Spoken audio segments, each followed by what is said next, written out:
पिछले साल जून से लेकर अब तक ट्रंप दर्जनों बार ये दावा कर चुके हैं कि वो ईरान के परमाणु ठिकाने नष्ट कर चुके हैं, उसकी सैन्य शक्ति को ध्वस्त कर चुके हैं।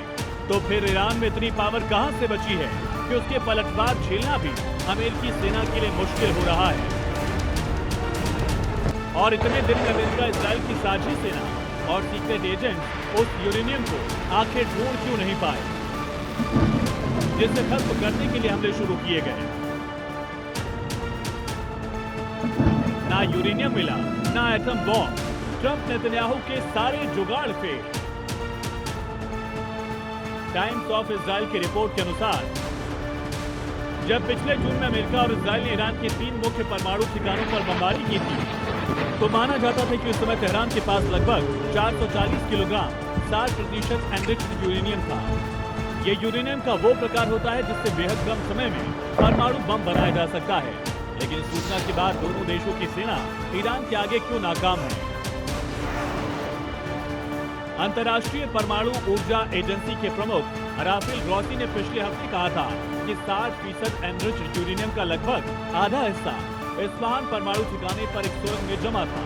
इस महीने की शुरुआत में एक रिपोर्ट में कहा गया था कि अमेरिका का मानना है कि वहाँ एक बहुत ही सकरा एंट्री पॉइंट है जिसके जरिए उस सामग्री को निकाला भी जा सकता है। लेकिन सवाल ये कि इस्फहान के परमाणु सेंटर के सक्रिय रास्ते तक अमेरिकी सेना पहुंचे कैसे?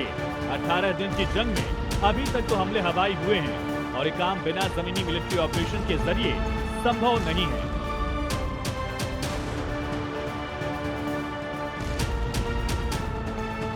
तो क्या ट्रंप आने वाले दिनों में ईरान पर जमीनी हमला करेंगे?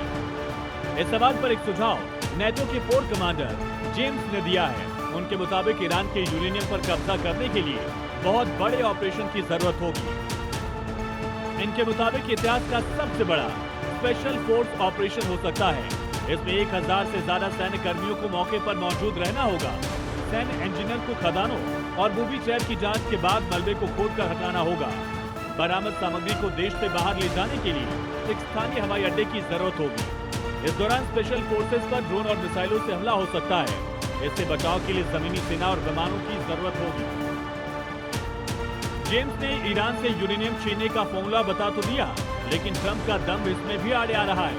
वो न सिर्फ नेटो का मतलब अमेरिका की सेना समझते हैं, बल्कि नेटो के सदस्य देशों को अपने इशारे पर नचाने की फितरत की वजह से उनका समर्थन खो चुके हैं। तो क्या अकेले अमेरिकी सेना में इतनी हिम्मत है कि वो ईरान के परमाणु ठिकाने पर जाए और जैसा नेटो के कोर कमांडर ने सुझाया वैसा ऑपरेशन कर सके? मौजूदा स्थिति में तो ये मुमकिन नहीं लग रहा। ब्यूरो रिपोर्ट, ज़ी मीडिया।